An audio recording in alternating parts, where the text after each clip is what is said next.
കൂടാ ഇത് കണ്ട ക്ലൈമറ്റൊക്കെ അടിപൊളിയാണ്. ഇപ്പോൾ വരുവാണെങ്കിൽ സെറ്റാ അല്ലേ? കാരണം ഒരു മഴ മൂട് ആ ഒരു ക്ലൈമറ്റ് ഇന്ന് സെറ്റായിരിക്കും.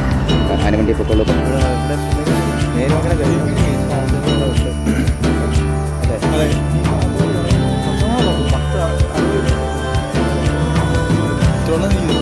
Hi hello. അപ്പോൾ നമ്മളിത് മൂന്നാർ പോയതിൻ്റെ വീഡിയോ ആയിരുന്നു കേട്ടോ.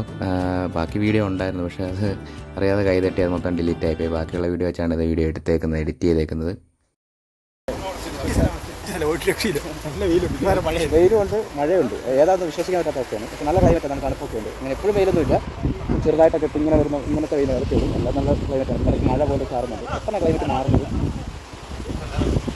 നമ്മൾ ഈ പ്രാവശ്യം പോയപ്പോഴത്തേനും അത്യാവശ്യം നല്ല ക്ലൈമറ്റും അത്യാവശ്യം മഴയും വെയിലും ഒക്കെ ഉണ്ടായിരുന്നു. എന്നാലും വലിയ കുഴപ്പമില്ല. നല്ല കാറ്റായിരുന്നു, അത്യാവശ്യം നല്ല കാറ്റായിരുന്നു. അതിനോടൊപ്പം നല്ല തണുപ്പും ഉണ്ടായിരുന്നു കേട്ടോ.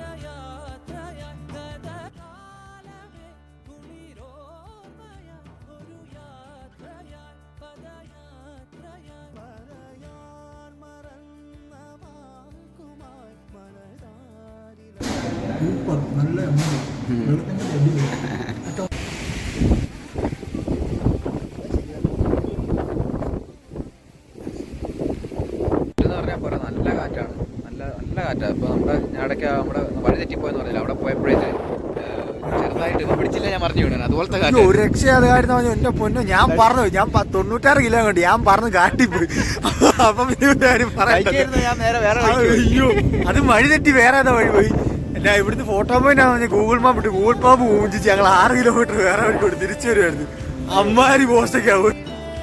ഇത് മാട്ടുപ്പെട്ട് ഡാമാണ് കേട്ടോ. അതായത് കുണ്ടൽ ഡാമിന് പോകുന്ന വഴിക്കുള്ള മുമ്പായിട്ടുള്ളതാണ്. അപ്പോൾ ആ ഡാമാണ് ഈ കാണുന്നത്.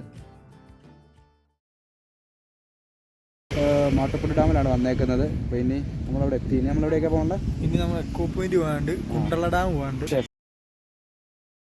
ഇതാണ് കേട്ടോ എക്കോ പോയിന്റ്. എക്കോ പോയിന്റ് ഈ കാണുന്നതാണ്. ഇവിടെ പാസ് കൊടുത്താലേ കയറാൻ പറ്റത്തുള്ളൂ. വലിയ റേറ്റ് ഒന്നുമില്ല കേട്ടോ. പാസിന് അത്യാവശ്യം 10 രൂപ ആ റേറ്റ് ആകത്തുള്ളൂ പാസിനൊക്കെ. കണ്ടാൽ കാണുന്ന കൗണ്ടറിലാണ് പാസ് നമ്മൾ എടുക്കേണ്ടത്. തടിയും പോയിട്ടുണ്ട് പാസ്സൊക്കെ എടുക്കാൻ. അങ്ങനെ ഞങ്ങൾ പാസ്സൊക്കെ എടുത്ത് അകത്ത് കയറുകയാണ്. അപ്പോൾ ഇവിടെ ബോട്ടിങ്ങും കാര്യങ്ങളൊക്കെ ഉണ്ട് കേട്ടോ. വേണ്ടവർക്ക് ബോട്ടിങ്ങും കാര്യങ്ങളൊക്കെ ചെയ്യാം. അതും അവിടെ തന്നെ പാസ് എടുക്കണമെന്നാണ് തോന്നുന്നത്. ബോട്ടിങ് വേണ്ടവർക്ക് ബോട്ടിങ് അങ്ങനെയുള്ള കാര്യങ്ങളെല്ലാം ഉണ്ട്. നമ്മൾ കുണ്ടള ഡാമിലെത്തിയിട്ടുണ്ട്. കുണ്ടള ഡാം. പണ്ട് നമ്മളിവിടെ ഒന്ന് വന്നായിരുന്നു, ആ കാര്യം മറന്നുപോയി. എനിക്ക് ഏതാ കുണ്ടള ഡാം ഏതാന്ന് എനിക്കറിയത്തില്ല. അതെ, പൈമരാണ് കൂടുതൽ. ഇതാണ് കേട്ടോ ടോപ്പ് സ്റ്റേഷൻ. ഇപ്പം ഇതിനകത്തൂടെ പോകുന്ന വഴി ഇങ്ങനെയാണ്. ഇതിന് 2 കടയുടെ നടുക്കൂടെ വേണം നമ്മൾ പോകാനായിട്ട്. വേറെ ഒന്നുമില്ല, നല്ല മറച്ചേക്കുന്നൊരു കട. അതായത് ഒരു കേവ് പോലെ. കേവ് എന്ന് പറയാൻ പറ്റില്ല കേട്ടോ. അങ്ങനെ ഒരു സംഭവമാണിത്. പിന്നെ നടുക്കൂടെ വേണം കേട്ടോ നമ്മളിങ്ങനെ നടന്ന് അവിടെ എത്താൻ. അവിടെ ചെന്ന് കഴിഞ്ഞപ്പോഴത്തേക്കും അത്യാവശ്യം തിരക്കും ഉണ്ടായിരുന്നു. ഈ സമയത്ത് ഞായറാഴ്ച ആയതുകൊണ്ടാണ് നല്ല തിരക്കുണ്ടായിരുന്നു. പിന്നെ അറിയാമല്ലോ, കാറ്റിൻ്റെയും തണുപ്പിൻ്റെയും കാര്യം അവിടുത്തെ അറിയാമല്ലോ. നല്ല വ്യൂ ആയിരുന്നു കേട്ടോ നമുക്ക് അവിടെ കിട്ടിയിരുന്നത്. നമ്മളിങ്ങനെ കഴിക്കാൻ വന്നിരിക്കുകയാണ്. കഴിക്കണ്ടേ? എന്നാ ഓർഡർ ചെയ്തേ?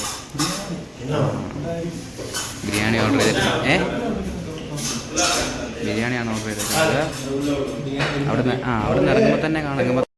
ഇറങ്ങുമ്പോൾ തന്നെ കാണുന്ന ഒരു കടയാണ് കേട്ടോ. അത്യാവശ്യം നല്ല കടയാണ്, നല്ല ബിരിയാണിയാണ്. സാധാരണ എവിടെയെങ്കിലൊക്കെ പോയി കഴിഞ്ഞാൽ മടുപ്പ് ബിരിയാണിയൊക്കെ കിട്ടുന്നത്. പക്ഷേ ഇവിടുത്തെ അത്യാവശ്യം നല്ല ബിരിയാണി ആയിരുന്നു. അപ്പോൾ വീഡിയോ ഇഷ്ടപ്പെട്ട് കഴിഞ്ഞാൽ ലൈക്ക് ചെയ്യുക, ഷെയർ ചെയ്യുക, സബ്സ്ക്രൈബ് കൂടി ചെയ്തേക്കണേ.